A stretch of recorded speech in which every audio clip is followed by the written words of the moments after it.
My own daughter looked me in the eye and shouted, "You will either obey my husband or get out of this house." I did not raise my voice. I did not beg. I simply picked up my suitcase and walked away, leaving behind the very home I had built with my blood, sweat, and sacrifice. She thought I would crumble, but this time I was different. This time, I had a plan.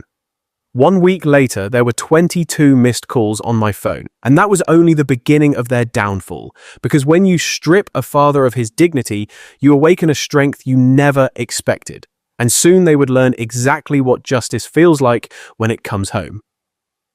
Have you ever been betrayed by the very family you gave everything for?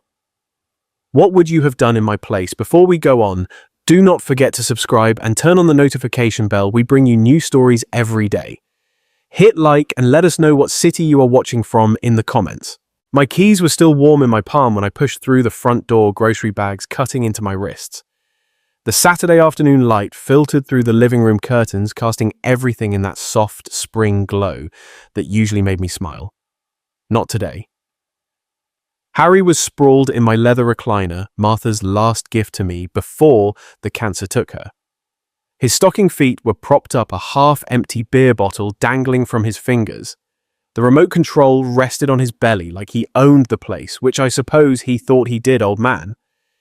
He did not even look up from the basketball game. "Grab me another beer from the fridge while you are up." I set the grocery bags down, slowly feeling the weight of the milk cartons and bread loaves. The plastic handles had left red marks across my palms. "Excuse me, you heard me?" Harry's eyes stayed fixed on the television screen. "Corona. Not that cheap stuff you drink." Something cold settled in my chest. I had bought those Coronas specifically for him. Spent my social security money on beer I would never touch. "Harry, I just walked in. I need to put these groceries away."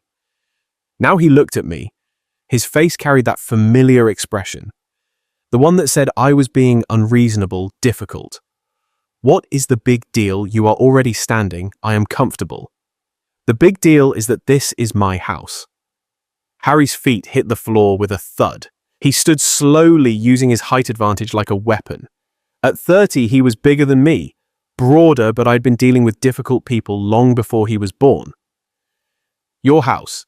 Funny because your daughter and I live here. We pay the bills with my money. Details." He stepped closer, beer still in hand. "Look, Clark, we can do this the easy way or the hard way. You want to keep living here peacefully, you play ball. Simple as that." The kitchen door swung open. Tiffany appeared, her blonde hair pulled back in a messy ponytail dish towel in her hands. She took in the scene, Harry standing over me, the tension thick enough to choke on. "What is going on?" Her voice carried that warning tone I remembered from her teenage years. "Your father is being difficult," Harry said without taking his eyes off me. "I asked him to get me a beer, and he is making it into some kind of federal case." Tiffany looked at me with disappointment, like I was a child acting out. "Dad, just get him the beer. It is not worth fighting over." But Harry was not done.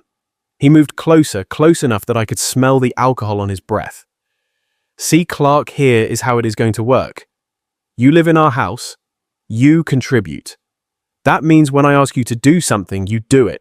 No questions, no attitude. Our house." I kept my voice level, even though my heart was hammering. "That is right." Tiffany stepped beside her husband, presenting a united front. "Dad, you need to decide right now. Either you help Harry and do what he asks, or you can pack your things and leave." The words hung in the air like smoke. I looked at my daughter, searching for any hint of the little girl who used to climb into my lap during thunderstorms. She stared back with Harry's same entitled expression. "All right," I said quietly. Harry smirked, thinking he had won. "Good. Now about that beer. I will pack." The smirk died on his face. Tiffany's mouth fell open slightly, like she had expected me to crumble to apologize, and shuffled to the kitchen like a beaten dog. I turned toward the hallway, leaving the grocery bags where they sat. Behind me, I heard Harry's sharp intake of breath. Tiffany whispered, "Dad, wait." But I was already walking toward my bedroom, my footsteps steady on the hardwood floor. Martha and I had refinished together 20 years ago. The suitcase came down from the closet shelf with a soft thump.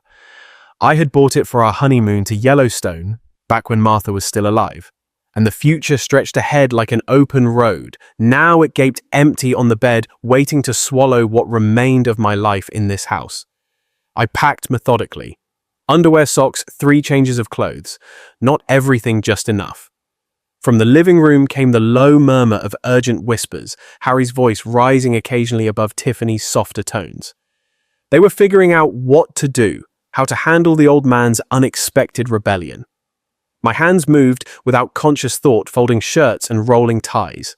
The photo of Martha went into the side pocket wrapped in tissue paper. My medications, reading glasses, the small leather journal where I tracked expenses.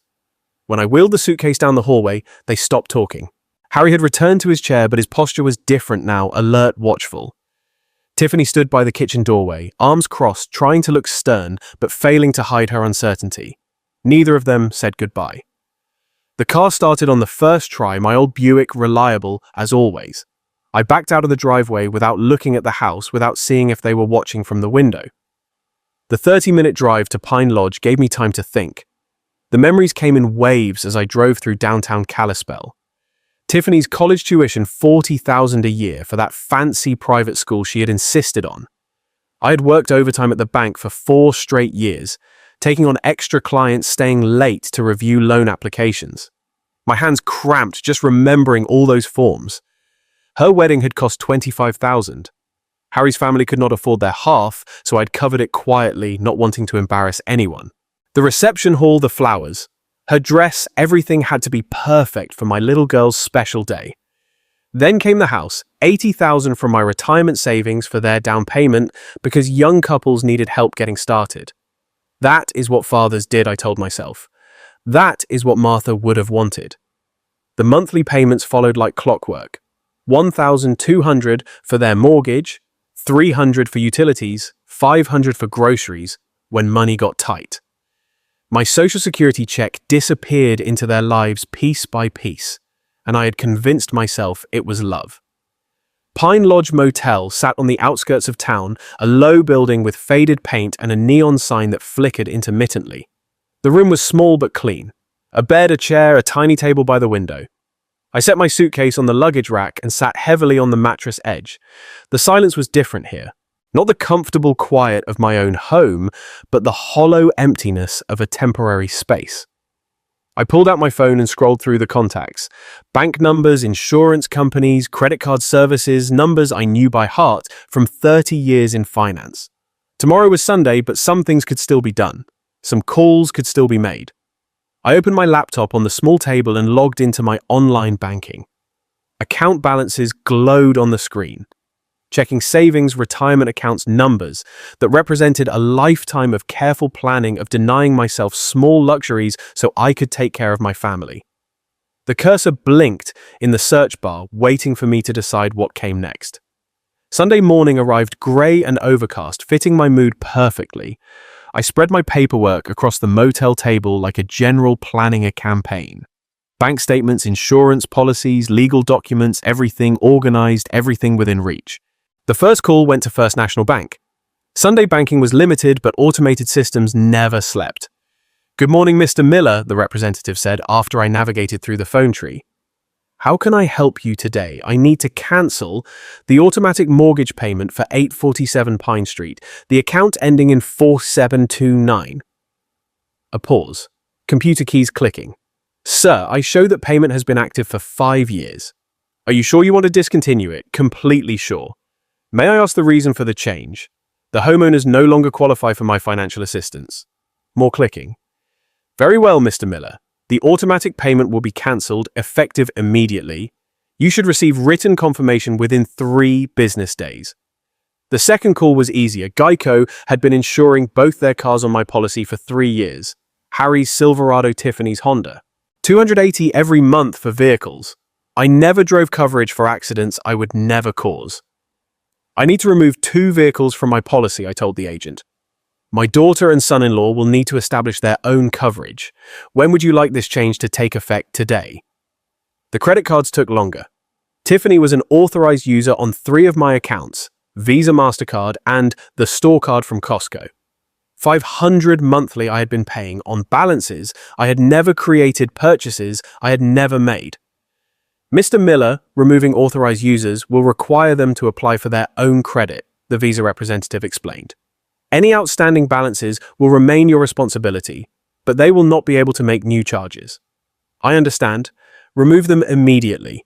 Each call felt like lifting a weight from my shoulders. 30 years of banking experience had taught me the system's ins and outs, the legal language, the proper procedures.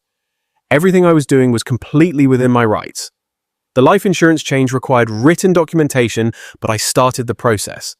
$100,000 that was supposed to go to Tiffany money I had earned to protect my family's future. But family meant something different now. By noon, I had made 8 calls. Mortgage payments, stopped insurance, cancelled. Credit cards blocked the automatic transfers that had been bleeding my accounts dry for years. All of it ended with polite conversations and confirmation numbers. I sat back in the cheap motel chair and looked at my notes. Confirmation numbers reference codes, effective dates. The paper trail of financial independence. My phone sat silent on the table. No missed calls, no urgent messages. They did not know yet. Probably would not know until the first payment bounced. The first bill arrived with their names on it instead of mine, but they would know soon enough. I closed my laptop and walked to the window. Across the parking lot, an elderly man was loading suitcases into a pickup truck, his wife directing the operation with gentle efficiency, probably heading home from visiting grandchildren or maybe starting a long postponed vacation. I envied their easy partnership, the way they moved around each other with practiced familiarity. Martha and I had been like that once. My phone buzzed against the table. Unknown number, I let it ring. The week passed quietly for me, but apparently not for them. I had settled into a routine at Pine Lodge. Coffee from the lobby, breakfast at the diner down the street, long walks around Kalispell's quiet neighborhoods. My phone accumulated missed calls like a collection I had no interest in starting. By Wednesday, there were 12 messages. By Friday, 22. I listened to them in chronological order, watching the progression from confusion to anger to desperation. The first few were almost casual. Tiffany, asking if there was some kind of banking error with the mortgage payment, Harry leaving brief annoyed messages about the car insurance lapsing. But by the middle of the week, panic had crept in. Dad, what the hell is going on? Tiffany's voice cracked with frustration. The bank says you stopped the automatic payment. They want the full amount by Friday or they will start foreclosure proceedings. Harry's messages grew increasingly aggressive. Clark, you need to fix this right now. I have got people asking questions about my insurance. You are making us look like dead beats. The later calls bordered on begging. Tiffany crying, promising they would work something out if I just called them back. Harry trying a different approach, claiming he had been too harsh and wanted to make things right. I deleted each message after listening, feeling nothing but mild curiosity about their growing desperation. Thursday morning brought a knock at my motel room door. Through the peephole, I saw them both. Tiffany in a wrinkled sweater, Harry in his work clothes, both looking like they had slept badly. I opened the door but did not invite them in. Dad.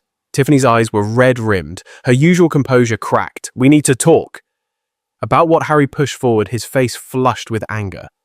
About the fact that you were trying to ruin our lives over some stupid argument about beer. I am not trying to ruin anything, I said calmly. I'm simply no longer paying for your lives. The mortgage clerk, Harry's voice rose. You cannot just stop paying the mortgage. That is our house. Actually, it is my house. My name on the deed, my signature on the loan. You two were just guests. Tiffany grabbed Harry's arm as he stepped closer to the door. Dad, please, we can work this out. Harry was wrong to talk to you that way. We both were, but you cannot just leave us with no warning, no discussion. You gave me an ultimatum, I reminded her. Do what Harry says or get out. Those were your exact words. I did not mean it like that. Yes, you did. I looked at my daughter, seeing a stranger wearing her face. You meant every word. You just did not expect me to choose option 2. Harry tried a different approach, his voice artificially calm. Look, we all said things we did not mean.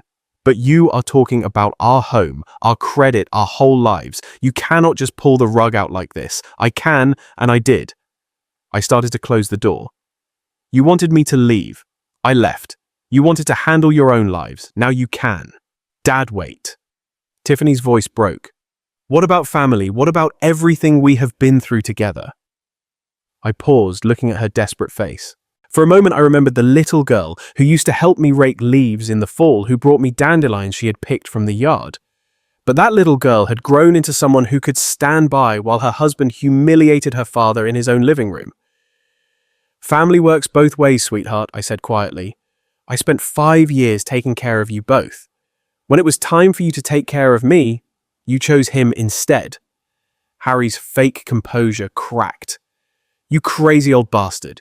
You cannot just, I can call the police if you keep raising your voice, I interrupted. This is private property, and you are disturbing the peace. They stared at me, probably seeing me clearly for the first time in years. Not the soft-hearted father and grandfather to be, not the convenient bank account with legs, just a man who had finally learned to say no. Harry grabbed Tiffany's elbow. Come on, we will figure this out ourselves. They walked back to their car, Harry's swagger replaced by worried hunching, Tiffany looking back over her shoulder like she was seeing a stranger. I watched them drive away, then close the door and return to my laptop. There were still calls to make, still accounts to close. The work of dismantling a relationship was far from finished. I needed coffee and a chance to think clearly. The diner on Main Street had always been my refuge when Martha was alive. She would meet me there after her doctor appointments, and we would split a piece of apple pie while discussing nothing important. Tuesday morning found me walking the familiar 3 blocks, my breath visible in the crisp mountain air. The routine felt grounding after yesterday's confrontation. I had organized my paperwork again this morning, reviewing bank statements and confirmation numbers like a general studying battle plans. The diner's bell chimed as I entered. Coffee steam and bacon grease created that comfortable fog of normalcy I craved. I had barely settled into my usual corner booth when a familiar voice called out, "Clark Miller." Well, I will be damned. Bob Harrison rose from a table near the window, newspaper folded under his arm. We had worked together at First National for 15 years before his transfer to the main branch. Bob had handled commercial loans while I managed personal accounts, but we had shared enough coffee breaks to consider ourselves friends. Bob, I stood to shake his hand. Good to see you. Mind if I join you? Have not seen you since Martha's service. He slid into the opposite seat without waiting for an answer. Heard you moved out to Pine Lodge. Everything all right? The waitress appeared with coffee before I could answer. I used the interruption to consider how much to share. Bob was trustworthy, but he was also a banker with professional obligations. Family situation, I said, finally needed some space to think things through. Bob nodded slowly, studying my face. That son-in-law of yours tried to pull a fast one on us a few months back. My coffee cup stopped halfway to my lips. What kind of fast one? Wanted a home equity loan on your house, $50,000. Bob's expression darkened. Claimed it was his property, brought in documentation and everything. The diner's ambient noise seemed to fade. My house, he said. He owned my house. That is right. Had some paperwork that looked official at first glance, but when we ran the title search, Bob shook his head. Everything came back to you, of course. Clean title, no co-signers, nothing that would give him any claim to the property. I set my cup down carefully, processing this information. When exactly did this happen? December, maybe January? I handled the application personally because of the amount involved. Bob leaned forward, lowering his voice. Clark. He was not just mistaken about ownership. This was deliberate fraud. The documents he brought in were forged. The implications hit me like cold water. 3 months ago, Harry had been planning to steal from me. This was not desperation born from our current crisis. This was premeditated deception. Did you report it? We rejected the application and flagged his information in our system. Technically, since no money changed hands, it is a grey area legally, but I kept copies of everything. Bob studied my expression. You really did not know about this. I shook my head, thinking about all those monthly payments I'd been making, all the dinners where Harry had complained about money troubles while planning to rob me behind my back. What was he going to use the money for? Bob glanced around the diner, then leaned closer. According to his application, home improvements. But word around town is Harry has got gambling debts. Pretty substantial ones. How substantial Jim Morrison might know more. You remember Detective Morrison? He mentioned something about Harry being a regular at Glacier Peaks Casino. I did remember Jim Morrison. We had served on the church building committee together, and his daughter had been in Tiffany's graduating class. If Jim had information about Harry's gambling, it was probably accurate. Bob, I appreciate you telling me this. I pulled out my wallet to pay for coffee I had barely touched. Clark, be careful. A man who had forged documents to steal from family might do other desperate things when he is cornered. I walked back to Pine Lodge with my mind racing. Harry's beer demand and disrespect suddenly made more sense. He had already seen me as a mark, a convenient source of cash for his gambling habit. The ultimatum was not about establishing dominance. It was about maintaining access to money he believed he was entitled to steal. Back in my motel room, I opened my laptop and created a new document titled Harry Thompson Evidence. Bob's revelation was just the beginning. If Harry had been lying about this, what else had he been hiding? The courthouse closed at 5 o'clock in the afternoon. I had 1 hour to file the paperwork that would change everything. After lunch, I drove straight from the diner to the Flathead County Courthouse, an imposing brick building that had intimidated me as a young man, but now seemed like an ally. The clerk's office was on the second floor, staffed by a middle-aged woman who processed my eviction notice with professional efficiency. Mr. Miller, you understand, this is your daughter's residence. She reviewed the property deed I had provided, comparing it to the eviction documents. It is my property. The residents have violated the terms of their occupancy. What terms would those be? I had prepared for this question. Verbal agreement requiring mutual respect and contribution to household expenses. Both conditions have been breached. She stamped the papers with practiced authority. 30-day notice period begins today. If they contest, we will schedule a hearing. Otherwise, the sheriff will serve final papers after the deadline. How long before they receive this? Sheriff's department handles service of process, usually within 48 hours. I thanked her and collected my copies, feeling the weight of legal authority behind my actions. No more financial manipulation or emotional blackmail. Everything was going through proper channels. Now my next stop was the police station. Detective Jim Morrison's office was tucked in the back corner of the building, a cramped space dominated by filing cabinets and coffee-stained paperwork. Jim had aged since I had last seen him. More grey hair, deeper lines around his eyes, but his handshake was still firm. Clark, what brings you to my corner of the world? Information gathering. Bob Harrison mentioned you might know something about Harry Thompson's gambling activities. Jim's expression shifted to professional interest. Your son-in-law? What is the context here? I explained the situation briefly. The ultimatum, my departure, the discovery of Harry's attempted loan fraud. Jim listened without interrupting, occasionally making notes. Harry is definitely known at Glacier Peaks, Jim said when I finished. Regular player usually at the poker tables. Staff mentioned he has been more frequent lately, playing higher stakes. Any idea how much he owes? Different creditors, different amounts. We have had calls about collection issues, nothing criminal yet, but heading that direction. I would estimate 18 to 20,000 total. The numbers staggered me. Harry had been living in my house, eating my food, demanding my respect, while secretly burning through enough money to buy a decent car. Who are these creditors? Mix of legitimate lenders and less savory characters. The legitimate ones are getting impatient. The others, Jim shrugged. Let us just say they do not usually involve law enforcement in their collection methods. What is the timeline looking like? He has been stalling for about 6 weeks. Most creditors will give someone 3 months before escalating. Harry is running out of road. I left the police station with a clearer picture of my son-in-law's situation. The gambling explained his desperation, his attempt to fraudulently mortgage my house, and his increasing aggression toward me. I was not just a convenient funding source. I was his only hope of avoiding serious consequences. That evening, I sat in my motel room reviewing the day's progress. Legal eviction notice filed and ready for service. Confirmation of Harry's gambling debts and fraudulent activities. A growing network of professional allies who understood the real situation. I opened my laptop and updated my evidence file, adding Jim Morrison's information to Bob Harrison's revelations. Pattern recognition had been a crucial skill in banking, and the patterns here were becoming crystal clear. Harry was not just disrespectful or entitled. He was desperate, dishonest, and dangerous. The more pressure he felt, the more reckless he would become. I needed to be ready for whatever came next. Tomorrow, I would start making strategic phone calls to Harry's creditors not to pay his debts. Those consequences were his to face, but to ensure they knew his true financial situation, including the fact that he had no legal claim to my property. The truth was always the best weapon. Word travels fast in a town like Kalispell. By Friday, I realized it was time to control the narrative.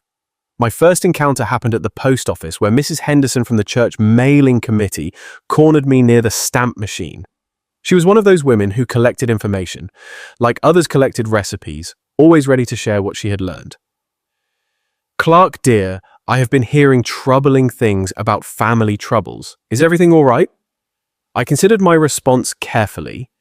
Mrs. Henderson would repeat whatever I said to at least a dozen people by Sunday service.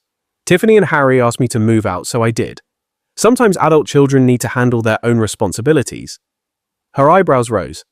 "They asked you to leave your own house. It seemed like the best solution for everyone involved, but did you not pay for their wedding and help them with the down payment?"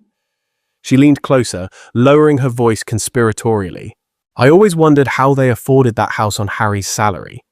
I nodded, but did not elaborate. The facts would speak for themselves. My next stop was Miller's Hardware, where I had worked part-time after retiring from the bank.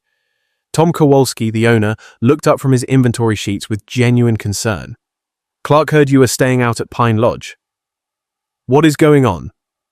3 other employees gathered around as I explained the situation. Their reactions were immediate and unanimous, shocked that Harry had treated me so disrespectfully, anger that I'd been supporting them financially for years without recognition. "You paid for their college tuition." Dave, the assistant manager, shook his head in disbelief. "Harry told everyone his family was well off. Said they were helping you with mortgage payments." "Harry said a lot of things that were not true," I replied calmly. Tom's expression darkened. "That explains why he always seemed to have money but never worked overtime. We offered him extra shifts plenty of times, but he always had other commitments." "Those commitments were probably at the casino," muttered Sarah from the paint counter. "Have you ever sacrificed for loved ones and later realized they only took advantage of your kindness?" Share your story in the comments, and if you have been there, comment number 1 below. By the time I left the hardware store, I knew the real story would be all over town within hours. Kalispell's small-town network was more efficient than any advertising campaign. My third stop was St. Mark's Lutheran Church, where Pastor Williams was preparing for the weekend services. He invited me into his office, offering coffee in a chair that had comforted many troubled parishioners over the years. "Clark, several people have mentioned they are concerned about you. Can you help me understand what is happening?"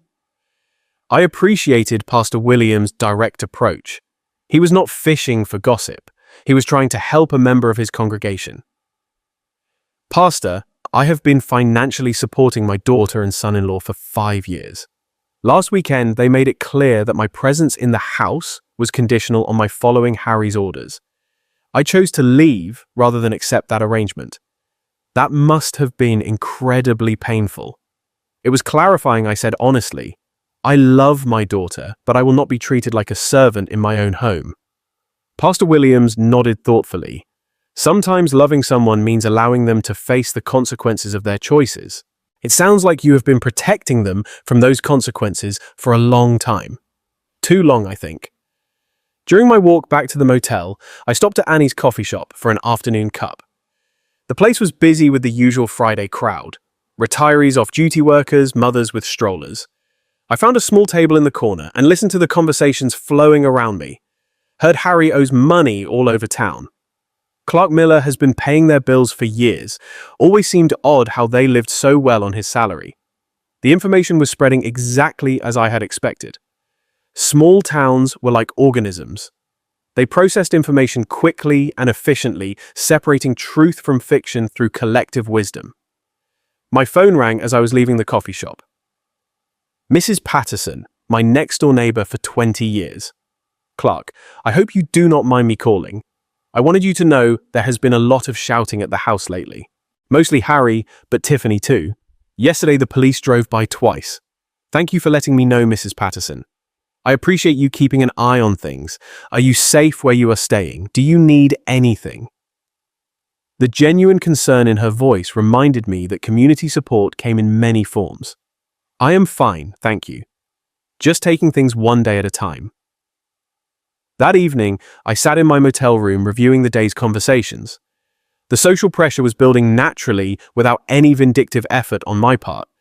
People simply recognized injustice when they saw it clearly. My phone rang again. Unknown number, but I recognized the area code, one of Harry's creditors most likely. I let it go to voicemail, then listened to the message. This is Marcus Webb from Frontier Financial Services. We are looking for Harry Thompson regarding a past due account. Please call us at your earliest convenience. They were calling me because Harry had probably listed my house as his address on credit applications. More evidence of his deception. More proof that he had been planning to make me responsible for his debts. I deleted the message and opened my laptop. Time to update my evidence file with today's discoveries. I should have expected them to fight back. Harry never was one to go down quietly. Saturday morning started peacefully enough. I was reviewing bank statements over coffee when my phone began ringing. First Tom from the hardware store, then Mrs. Henderson, then Pastor Williams. Each call brought the same disturbing news. Harry was making rounds through town spreading an alternative version of events. Clark, I think you need to know what he is saying. Tom's voice carried barely controlled anger. He came in here about an hour ago, loud as you please, telling everyone you abandoned them without warning.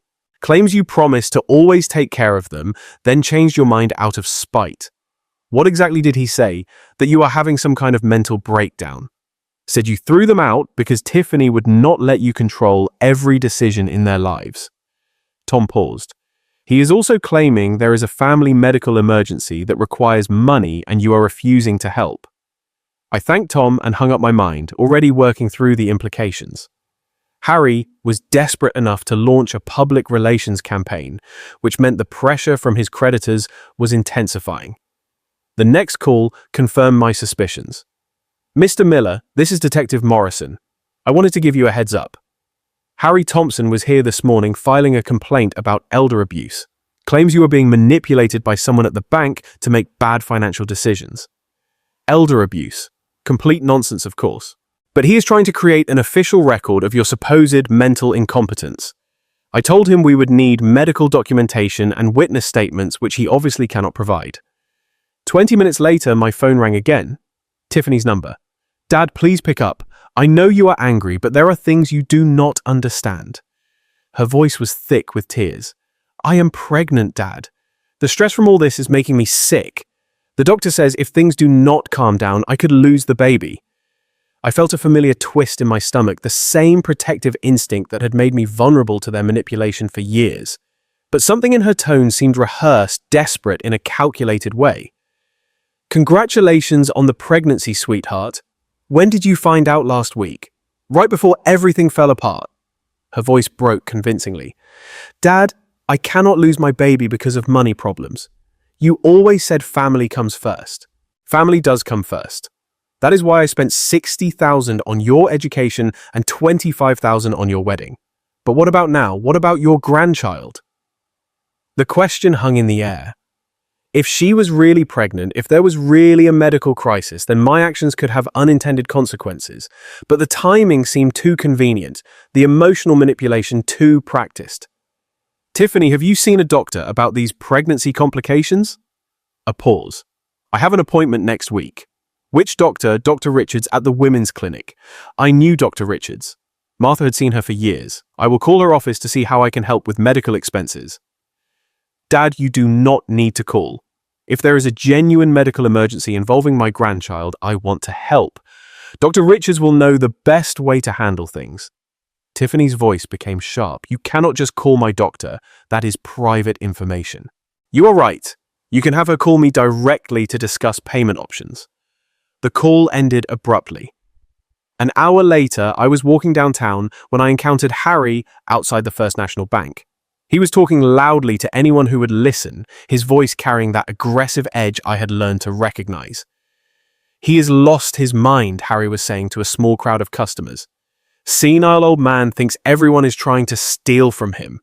Kicked his own pregnant daughter out of the house over nothing. I approached calmly, and the crowd noticed me before Harry did. Faces turned in my direction, expressions shifting as they recognized the subject of Harry's rant. Harry spun around, his face flushing red. There he is, the man who abandoned his own family.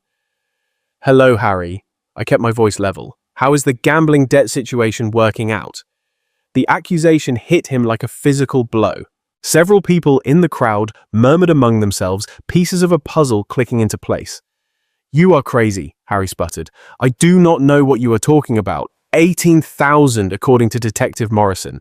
Glacier Peaks Casino, mostly poker tables." I looked at the gathering crowd.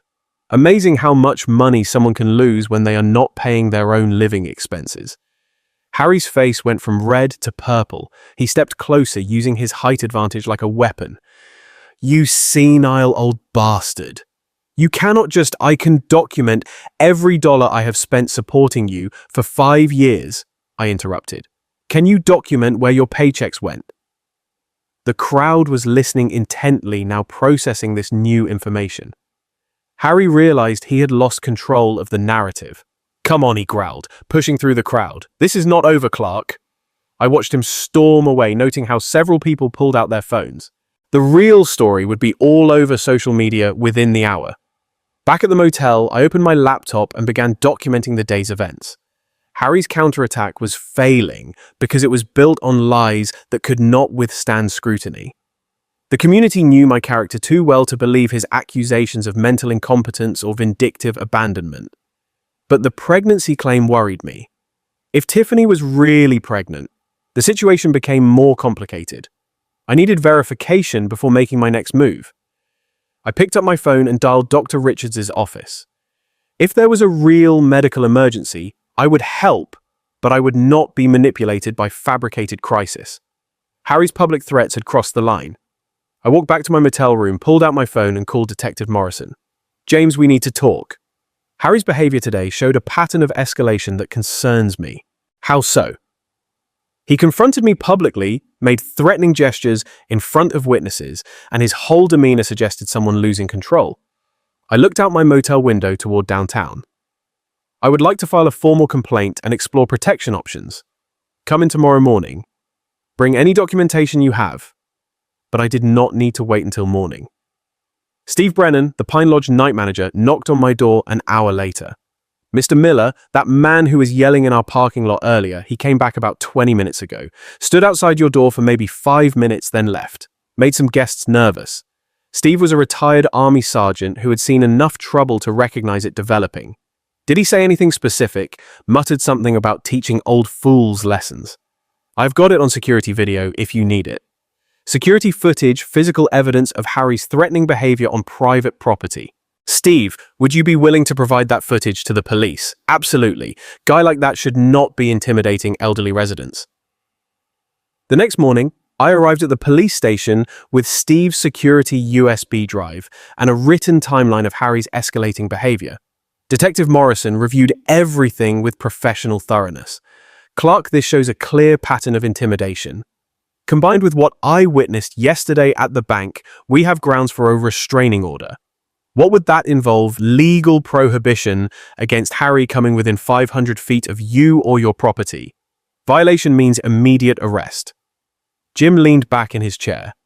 "There is something else you should know. Harry consulted with a lawyer Friday about adverse possession laws." The words hit me like cold water. "Squatters' rights?" "Exactly. He was researching whether he could claim legal ownership of your house based on living there continuously." Jim's expression was grim. "Montana requires 5 years of hostile occupation. They have been there 3 years. He was planning to wait 2 more years, then file a claim." The implications staggered me. Harry had not just been freeloading. He had been executing a long-term plan to steal my family home through legal technicalities. Does he have any legitimate claim? None whatsoever. Adverse possession requires hostile occupation without the owner's permission. Since you gave them permission to live there, and they never paid rent or property taxes, there is no legal basis. Jim pulled out a file folder, but it shows premeditation. He has been planning this theft for years. "What about the restraining order? I can fast-track it given the evidence." "You will have it by this afternoon. I left the police station with a new understanding of my son-in-law's character. The beer incident had not been about establishing dominance. It had been about maintaining a deception that would culminate in stealing my home. Walking back to my car, I pulled out my phone and scrolled through my contacts. Time to make some strategic calls.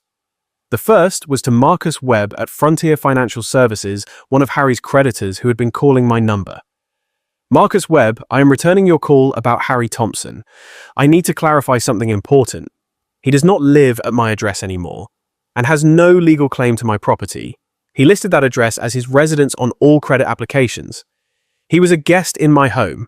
I evicted him last week. If you are looking for him, he works at Mountain View Auto Dealership on Highway 93. The second call was to Continental Credit Recovery. This is Clark Miller. You have been calling about Harry Thompson's debts. I want to clarify that Mr. Thompson has no ownership interest in my property and is no longer residing there. Each call was brief and factual. I was not paying Harry's debts or providing personal information, just correcting the false address he had been using to avoid his creditors. By noon, I had contacted 6 different collection agencies. Harry's carefully constructed house of cards was about to collapse. That afternoon, Judge Morrison signed my restraining order. Harry Thompson was now legally prohibited from coming within 500 feet of me or my property. Violation would result in immediate arrest and possible jail time. I drove back to Pine Lodge feeling the satisfaction of justice properly applied. Harry had spent 3 years planning to steal my home. Now he could not even approach it legally. My phone buzzed with a text from an unknown number. "This is not over, old man." I forwarded the message to Detective Morrison, then blocked the number. Evidence collection had become second nature. Monday morning, I filed the restraining order. By noon, I was watching Harry's world collapse from multiple directions. The courthouse clerk stamped the final copy with efficient authority. "Mr. Miller, this order is effective immediately. Any contact or approach within 500 feet constitutes a violation." I thanked her and walked to my car, knowing the sheriff's deputy would serve Harry the papers within hours. My phone was already ringing.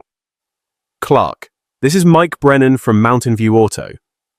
Mike was Harry's boss, a decent man who had built his dealership on reputation and trust. "I need to ask you something directly. Are the things Harry has been saying about you true? What has he been saying, that you had some kind of breakdown and threw him out because of dementia? That there is a family medical emergency and you are refusing to help?" Mike's voice carried skepticism. "Thing is, Clark, I have known you for 20 years. This does not sound like the man who co-signed my son's first car loan. Mike Harry gave me an ultimatum to obey his orders or leave. I chose to leave. There is no medical emergency, and my mental faculties are fine, as my banker lawyer and police detective can confirm." A long pause. I was afraid of that. "Clark, I have got 3 customers today who mentioned Harry owing them money. One recognized him from the casino. This is affecting my business. I understand. I'm going to have to let him go. Cannot have this kind of controversy around customers who trust us with major purchases." 20 minutes later, I was having coffee at Annie when I saw the first debt collector pull up to my former house Continental Credit Recovery based on the magnetic door sign. I had spoken with them Friday about Harry Thompson's false address claims. My phone rang. Tiffany's number. "Dad, there are men at the house asking about Harry's debts. They want to know about our assets, our income, everything." Her voice carried genuine panic now. "What did you tell them?" I told them the truth, that Harry does not own my property and no longer lives there. But they are talking about garnishing wages, seizing assets. "Dad, I do not understand any of this." "Sweetheart, that is what happens when someone borrows money they cannot repay. Those are consequences Harry created, not me. He owes $18,000. How is that possible?" So she really had not known the full extent. Gambling debts. Glacier Peaks Casino, according to Detective Morrison. Silence on the line, then quietly. He told me he was working overtime those nights. "I am sorry you are learning this way, Tiffany." And the sheriff's deputy was here too, served Harry some kind of legal papers. He has been ranting and throwing things ever since. The restraining order. Harry was probably just realizing that his options had evaporated completely. "Dad, he is talking about leaving town. Says there is nothing left here for him." Her voice cracked. "What am I supposed to do?" Make decisions based on who Harry really is, not who you hoped he was. That evening, I parked across the street from my former house and watched the chaos unfold. 3 different creditor vehicles had visited during the day. Mrs. Patterson next door waved at me sadly. She had been watching the situation develop with the concern of a long-time neighbor. Through the living room window, I could see Harry and Tiffany arguing. His gestures were aggressive, desperate. Hers looked defensive, frightened. The fairy tale marriage built on my financial foundation was crumbling as reality intruded. My phone buzzed. A text from Steve Brennan at Pine Lodge. That guy tried to get in the building again, told him about the restraining order. He left, but he was really angry. I forwarded the message to Detective Morrison. Harry was violating the restraining order within hours of being served. His desperation was making him reckless, which made him dangerous, but it also made him predictable. A desperate man with gambling debts, no job, and legal troubles had limited options. He could face his responsibilities like an adult, or he could run. Given what I had learned about Harry's character, running seemed most likely. I drove back to Pine Lodge considering the implications. If Harry fled town to escape his creditors, what would happen to Tiffany? Would she go with him, choosing loyalty to a man who deceived her for years? Or would she finally see him clearly and make a different choice? Either way, the consequences were theirs to face. I had spent 5 years protecting them from reality. That protection had ended the day they asked me to choose between my dignity and their demands. I had chosen dignity. Now they could choose their own path forward. 2 days of watching their desperation was enough. I called Tiffany Wednesday morning and told her to meet me at the diner. Just her. I cannot leave Harry alone right now, Dad. He is really struggling with everything that is happening. Then we have nothing to discuss. The restraining order means I cannot be around him anyway. A long pause. Where do you want to meet? Main Street Diner, 2 o'clock back corner. Booth where we can talk privately. I arrived early and chose the booth facing away from the street. I wanted this conversation to focus on words, not worried glances at passing cars. When Tiffany arrived, she looked older than her 28 years. Stress lines around her eyes, nervous fidgeting with her purse strap. She slid into the opposite seat and immediately started talking. Dad, I know you are angry, but Harry has lost his job and these debt collectors will not leave us alone. The phone rings constantly. People are showing up at the door demanding money we do not have. I waited until she finished, then spoke calmly. I am offering you one chance to end this with some dignity, Tiffany. What do you mean public acknowledgement of the truth? Full disclosure of how much I have supported you both and an honest explanation of why I left. Her face flushed. You want me to humiliate myself in front of the whole town. I want you to tell the truth. There is a difference. What kind of acknowledgement? I had spent 2 days thinking through exactly what justice required. Church announcement Sunday during testimony time. Letter to the editor of the Tribune. Facebook post visible to all our mutual connections. Full details about college tuition, wedding costs, mortgage payments, and the ultimatum that caused me to leave. Dad, people will think you had a father who loved you enough to sacrifice his retirement security for your happiness, and that you took it for granted until it was gone. Tiffany stared at her untouched coffee. What about Harry? Harry is no longer part of any equation involving me. The restraining order is permanent. If you choose to stay married to him, that is your decision, but it means choosing him over any relationship with me. You are asking me to choose between my husband and my father. I'm asking you to choose between a man who threatened me and a man who raised you. The fact that you see those as equivalent choices tells me everything about how far we have drifted apart. She was quiet for a long moment, processing the implications. What about the house? It has been in our family for generations. It is going to the Montana Veterans Housing Initiative. 3 families of veterans will live there. People who understand what service and sacrifice actually mean. The words hit her like a physical blow.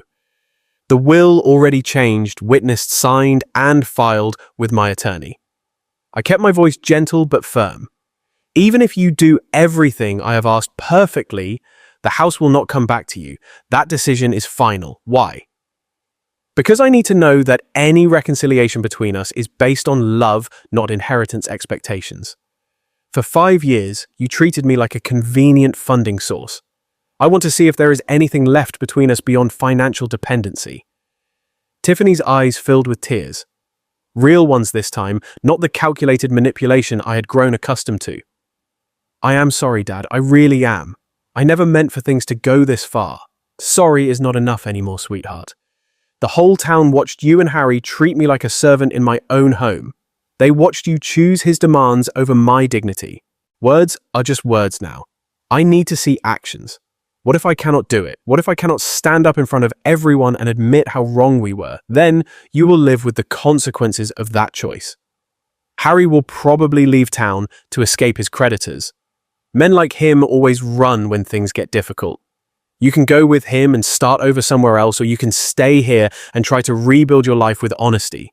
And if I do what you are asking, then maybe over time we can build a real relationship, not based on money or guilt or obligation, but on mutual respect between two adults." Tiffany wiped her eyes with a napkin. "How long do I have to decide Sunday morning?" "Church starts at 10 o'clock. If you are not there to tell the truth, I will know you have made your choice." She stood slowly, looking older and more fragile than when she had arrived. "Dad, do you think you could ever forgive me?" I looked at my daughter, really looked at her, and saw glimpses of the little girl who used to braid dandelions into crowns and demand bedtime stories about brave princesses. Forgiveness and trust are different things, Tiffany. I forgave you the day I decided to leave rather than fight, but trust has to be earned back one honest action at a time. She nodded and walked toward the door, shoulders bent under the weight of a decision that would determine the rest of her life. I remained in the booth watching her drive away. Sunday was 4 days away. By then I would know whether my daughter had the courage to choose truth over comfort, responsibility, over loyalty to someone who had never deserved it. Sunday morning arrived clear and cold. I walked into St. Mark's wondering if Tiffany would find the courage to tell the truth. The sanctuary was fuller than usual. Word had gotten around about some kind of family announcement. I took my regular pew 3 rows from the front and waited. Pastor Williams began the service with familiar hymns and readings, but I could feel the congregation's anticipative energy. When testimony time came, Tiffany stood from the back row. She looked small, walking down the center aisle, but her steps were steady. At the podium, she gripped the edges and looked out at faces she had known her entire life. "I need to tell you all something important about my father." Her voice carried clearly through the silent sanctuary. "For the past 5 years, Clark Miller has been supporting my husband and me financially. He paid $160,000 for my college education when I could have gone to a state school. He paid $25,000 for my wedding when Harry's family could not afford their share." Murmurs rippled through the congregation. These were specific numbers, documented sacrifices that painted a clear picture. He gave us his family home, the house his parents left him, where he had lived with my mother for 20 years. When we could not make mortgage payments, he paid them. When we needed groceries, utilities, car insurance, he paid for everything while living on Social Security. Her voice strengthened as she continued. 3 weeks ago, when my father would not follow my husband's orders like a servant, we gave him an ultimatum. Obey Harry or leave his own house. Dad chose to leave rather than surrender his dignity. The sanctuary was completely silent now. Even the children seemed to sense the gravity of her words. I stood by and watched my husband disrespect the man who sacrificed his retirement security for our comfort. I chose loyalty to someone who threatened my father over loyalty to the man who raised me with love and patience. Tears flowed freely now, but her voice remained clear. I am standing here because my father offered me one last chance to choose truth over pride. I was wrong. Harry was wrong. My father deserved gratitude and respect, and instead we gave him ultimatums and demands. She looked directly at me. Dad, "I am sorry" is not enough for what we put you through, but I am hoping it is a start. The congregation erupted in supportive murmurs as Tiffany returned to her seat. Pastor Williams approached the podium with tears in his own eyes. Sometimes the hardest courage is admitting our mistakes publicly. Tiffany has shown that courage today, and her father has shown us what dignity looks like under pressure. After the service, people approached me with embraces, handshakes, and words of support. Mrs. Henderson squeezed my hand. "We all suspected you were helping them financially, Clark. What we did not know was how they repaid your kindness." Tom Kowalski from the hardware store clapped my shoulder. That took real character, what you did. Setting boundaries is not easy when family is involved. But the most meaningful moment came when Tiffany approached me outside the church. The letter to the Tribune will run Wednesday. The Facebook post goes up tonight. She hesitated. Harry left town yesterday, packed his truck while I was at work and disappeared. No forwarding address, no note, nothing. I was not surprised. Men like Harry always ran when confronted with consequences. I'm sorry your marriage ended this way. I am not, she said quietly. I filed for divorce this morning. Found out he had been using my credit cards for gambling without telling me. The debts are worse than we thought. 3 months later, I stood in the front yard of my former family home, watching 3 veteran families move into the transitional housing units the Montana Veterans Housing Initiative had created. The house had been renovated into separate apartments, each family getting privacy while sharing common areas. Staff Sergeant Maria Santos recently returned from deployment, directed her 2 children toward the playground equipment donated by local businesses, Mr. Miller. This opportunity means everything to us. Thank you for choosing veterans for this gift. Veterans understand sacrifice, I replied. This house should serve people who have actually earned it. My own life had settled into peaceful routines at the lakeside cabin I had purchased with money no longer flowing to ungrateful dependents. Morning coffee on the deck overlooking Flathead Lake. Afternoon fishing evening reading simple pleasures that felt luxurious after years of financial stress and family drama. The cabin was small but perfectly suited to my needs.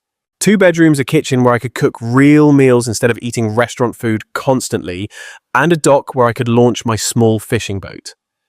My phone buzzed with a text from Tiffany. Dad, I am 3 months into counseling and learning a lot about healthy relationships. Could we try having coffee sometime? I would like to earn your trust back one conversation at a time.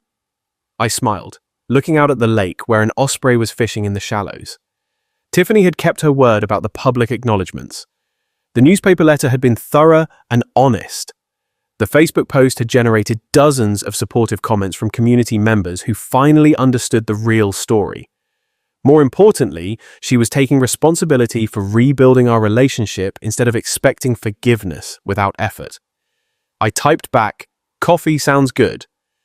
Saturday morning at the diner, her response came immediately, "I will be there. And Dad, thank you for not giving up on me completely." I set the phone aside and watched the osprey rise from the water with a fish in its talons. Sometimes patience and dignity were rewarded even when the wait seemed endless. The sun was setting over the Rockies, painting the lake's surface gold and orange. In the distance, I could hear children laughing at the veterans housing complex families building new lives in the home where I had learned the difference between generosity and enabling. Justice served, dignity preserved, and maybe just maybe a daughter ready to earn back her father's trust through honest effort rather than emotional manipulation. It had been worth the wait. And as I sat there, I realized the greatest lesson of all was not about money or property or even betrayal. It was about choosing dignity over submission, truth over illusion, and patience over resentment. For 5 years, I thought sacrifice meant giving until I had nothing left. But real sacrifice is knowing when to stop, when to let others face the weight of their own choices, and when to protect what is sacred in yourself. I learned that forgiveness can be given, but trust must be earned. And I understood at last that love without respect is only dependency dressed as devotion. That is the truth I will carry into the rest of my days. If you have ever faced the choice between keeping your dignity or giving in to someone else's demands, share your thoughts and experiences in the comments below. I truly want to hear them. Please leave a like, share this story with someone who might need it, and subscribe with the notification bell on if you want to listen to more stories like this. And if you want to leave a small declaration for yourself, drop this phrase in the comments: I choose freedom. I will see you in the next video. Thank you for listening and being here. Until next time.